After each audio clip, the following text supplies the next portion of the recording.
Professor Savin Singh अपनी geography lecture series में आप सभी लोगों का स्वागत करता हूं। पहले मैंने कहा था प्लेट टेक्टोनिक्स, पैलियोमैग्नेटिज्म और कॉन्टिनेंटल ड्रिफ्ट पर पोस्ट करने के लिए, लेकिन बाद में मैंने सोचा कि प्लेट टेक्टोनिक्स को समझने के लिए पृथ्वी की आंतरिक संरचना का structure of interior of the अर्थ को समझना ज़रूरी होता है। अतः आज हम structure and composition of interior of the अर्थ पर चर्चा करेंगे। पृथ्वी की आंतरिक संरचना के विषय में वर्तमान समय में भूकंप विज्ञान के प्रमाण अधिक विश्वसनीय हो रहे हैं। The evidences of seismology are more convincing about the composition and structure of interior of the earth. भूकंप विज्ञान यानी सिस्मोलॉजी भूकंपीय तरंगों के अध्ययन करने का विषय है, विज्ञान है। Seismology is the science of the study of different seismic waves. जब भूकंप आता है धरातल के नीचे, जहाँ से उत्पन्न होता है, उसे हम भूकंप मूल या फोकस कहते हैं। और धरातल के ऊपर जहाँ सबसे पहले भूकंपी तरंगे पहुँचती हैं और उनका रिकॉर्डिंग यानी अंकन किया जाता है, उसे हम भूकंप अधिकेंद्र कहते हैं, सीस्मिक एपिसेंटर कहते हैं। और ये अधिकेंद्र जो है भूकंप मूल के ऊपर लंबवत होता है। Epicentre is always vertical to the focus. भूकंपी तरंगों का अंकन भूकंप लेखी यंत्र से किया जाता है। Seismic waves are recorded by seismograph और फिर उसका अध्ययन किया जाता है। अब भूकंप विज्ञान के आधार पर यानी सीस्मिक भूकंपीय तरंगों के अध्ययन के आधार पर वैज्ञानिकों ने पृथ्वी के अंदर 3 मंडलों का निर्धारण किया है। 3 zones have been identified inside the earth. 1 crust भूपरपटी, नंबर 2 मैंटिल, नंबर 3 कोर या क्रोड या अंतरतम। एक चीज और हम जान ले भूकंपी तरंगों के विषय में कि भूकंपी तरंगे ठोस पदार्थों से, सॉलिड मटेरियल से तीव्र गति से प्रवाहित होती हैं और सभी प्राइमरी और सेकेंडरी वेव्स दोनों पास हो जाती हैं। लेकिन तरल पदार्थों से गुजरने पर भूकंपी तरंगों की गति मंद पड़ जाती है और सेकेंडरी या यस वेव्स तरल पदार्थ से होकर के नहीं गुजर सकती है। तो अब भूकंपी तरंगों की गति जहां पर अचानक बढ़ती है या भूकंपी तरंगों के गति में अंतर होता है और जहां पर घनत्व में अंतर होता है, उस मंडल को, उस क्षेत्र को हम असंबद्धता या डिसकंटिन्यूटी कहते हैं। Discontinuity refers to the zone of sudden change in density and velocity of seismic waves। और इस आधार पर यानी भूकंप विज्ञान के साक्ष्यों के आधार पर पृथ्वी के आंतरिक भाग में कुल 3 मंडलों और 5 असंबद्धताओं 5 डिसकंटिन्यूटीज का निर्धारण किया गया है। पहले हम देखते हैं कि जो 3 मंडल हैं क्रस्ट, मैंटिल और कोर, उनकी थिकनेस या गहराई कितनी है। क्रस्ट की मोटाई के विषय में पर्याप्त मतभेद है। कुछ लोग इसे 30 किलोमीटर तक मानते हैं और कुछ लोग इसे 100 किलोमीटर तक मानते हैं। मैंटिल की गहराई थिकनेस जो होती है 100 किलोमीटर से 2900 किलोमीटर तक होती है और कोर की गहराई और थिकनेस जो होती है 2900 किलोमीटर से लेके 7361 किलोमीटर तक होती है। अब भी क्रस्ट, मैंटिल और कोर में कुल 5 डिसकंटिन्यूटीज असंबद्धताओं का निर्धारण किया गया है भूकंपीय तरंगों की गति के आधार पर। तो पहली जो असंबद्धता है वह है कोनार्ड असंबद्धता, जो क्रस्ट में 30 किलोमीटर की गहराई पर पाई जाती है। अर्थात क्रस्ट में 30 किलोमीटर की गहराई पर घनत्व में और भूकंपी तरंगों की गति में अचानक परिवर्तन होता है। यानी 30 किलोमीटर के ऊपर वाले भाग में घनत्व 2.8 होता है और भूकंपी तरंगों की गति 6.1 किलोमीटर पर सेकेंड है, जबकि 30 किलोमीटर के नीचे वाले भाग में घनत्व बढ़कर 3 हो जाता है और भूकंपी तरंगों की गति बढ़कर 6.9 किलोमीटर पर सेकेंड हो जाती है। तो ये पहली असंबद्धता हुई अपर क्रस्ट और लोअर क्रस्ट के बीच में कोनार्ड असंबद्धता। अब हम और नीचे चलते हैं तो लोअर क्रस्ट माने निचली क्रस्ट और ऊपरी मैंटिल के बीच में पुनः एक असंबद्धता दिखाई पड़ती है।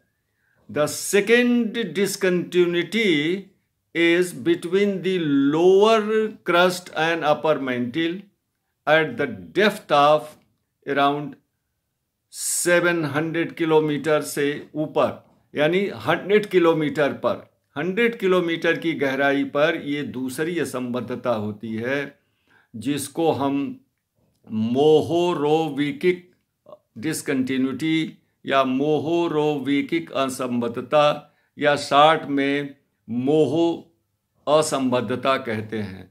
सो the Moho discontinuity is between the lower crust and upper mantle at the depth of 100 kilometres from where mantle begins and runs downward.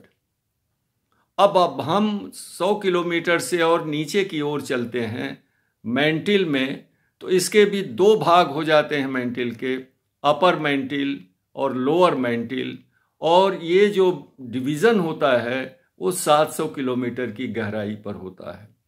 तो 700 किलोमीटर की गहराई पर पुनः भूकंपी लहरों की गति में वृद्धि होती है और घनत्व में भी वृद्धि अचानक होती है, जिस कारण एक तीसरी असंबद्धता का निर्माण होता है और इसका नामकरण किया गया है Repetti discontinuities. So the third discontinuity called as rapid discontinuity has developed around at the depth of 700 kilometers, and this divides upper mantle and lower mantle. 700 kilometre से नीचे जाने पर 2900 किलोमीटर पर निचली मैंटिल की सीमा समाप्त होती है और आउटर कोर की सीमा प्रारंभ होती है। यहाँ पर पुनः जब लोअर मैंटिल से भूकंपी तरंगे आउटर कोर में प्रवेश करती हैं तो घनत्व में भारी अंतर और उनकी गति में भी अंतर होता है, और इस तरह से ये चौथी डिसकंटिन्यूटी विकसित हुई है, जिसका नामकरण किया गया है Gutenberg discontinuity. So the Gutenberg discontinuity has developed at the transitional zone of lower mantle and outer core. अब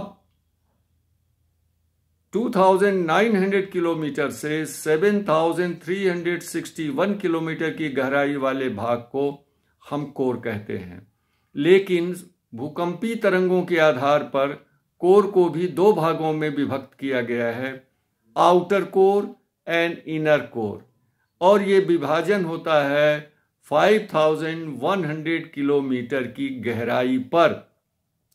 तो 5100 किलोमीटर की गहराई पर कोर में पुनः एक असंबद्धता विकसित हुई है। 5वीं fifth discontinuity has developed at the depth of 5100 kilometre in between outer core and inner core. और इस असंबद्धता का नामकरण लेहमन असंबद्धता किया गया है, लेहमन डिसकंटिन्यूटी। एक चीज और देखें कि ऊपरी कोर में पहुंचने पर यस तरंगे यानी सेकेंडरी वेव्स जो है वो अदृश्य हो जाती हैं। Secondary waves disappear in outer core. It means either outer core is either in liquid state or in being liquid state। इससे प्रमाणित होता है कि बाह्य अंतरतम जो है, आउटर कोर जो है, या तो पूर्ण तरलावस्था में है या तरल होने की दशा में है, और नीचे जाने पर पुनः सभी भूकंपी तरंगे इंक्लूडिंग यस वेव्स फिर प्रकट हो जाती हैं इनर कोर में, और ये इनर कोर ठोस पदार्थों का बना हुआ है। जहां तक पृथ्वी के आंतरिक संगठन का सवाल है, as regards the composition of the interior of the earth, तो क्रस्ट का निर्माण होने में उसमें जो है वो निकेल और फेरस माने आयरन का अधिक हिस्सा उसमें पाया जाता है, जबकि मैंटिल में सिलिका और मैग्नीशियम की मात्रा अधिक पाई जाती है। कोर के विषय में पहले कहा जाता था कि यहाँ निकल और फेरस है, लेकिन अब निकल और फेरस की जगह पर सिलिकेट पदार्थों की ज़्यादा मात्रा पाई जाती है। और ये जो मैंने अभी पहले बताया कि क्रस्ट में निकल और फेरस पाया जाता है, ये नहीं है। निकल और फेरस को पहले कोर में इंगित किया गया था, जबकि अब वहाँ सिलिकेट पदार्थों को और ये सिलिकेट पदार्थों की अधिकता बताई गई है, जबकि क्रस्ट में सिलिका और एल्युमिनियम की मात्रा अधिक होती है। अब ऊपरी मैंटिल में तप्त चट्टानों का, गर्म चट्टानों का समूह होता है। There is a mass of hot rocks in the upper mantle and that is called mantle plume, और इसे मैंटिल प्लूम कहते हैं। जब ज्वालामुखी का उद्भेदन होता है तो इसी मैंटिल प्लूम से मैग्मा ऊपर की तरफ अग्रसर होता है और धरातल पर ज्वालामुखी उद्भेदन के समय लावा के रूप में प्रकट होता है।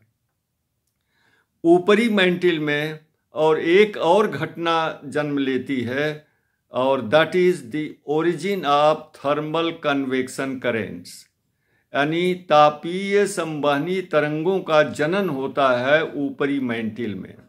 और ये तापीय संवहन तरंगे ऊपर की तरफ चलती हैं और प्लेटों का संचालन करती हैं। The plate movements are propelled by ascending thermal convection currents which are originated deep with in the upper mantle. तो प्लेटों के संचालन में इन थर्मल कन्वेक्टिव करेंट्स का ज़्यादा हाथ होता है। अब हम प्रत्येक शनिवार को एक लेक्चर पोस्ट करेंगे जियोमॉर्फोलॉजी पर, और अगला लेक्चर हमारा जो होगा वो प्लेट टेक्टोनिक्स पर होगा, और हम ये बताएंगे कि किस तरह से प्लेट टेक्टोनिक्स ने महाद्वीपीय और महासागरों के प्रवाह को पूर्णतया सिद्ध कर दिया है। नमस्कार।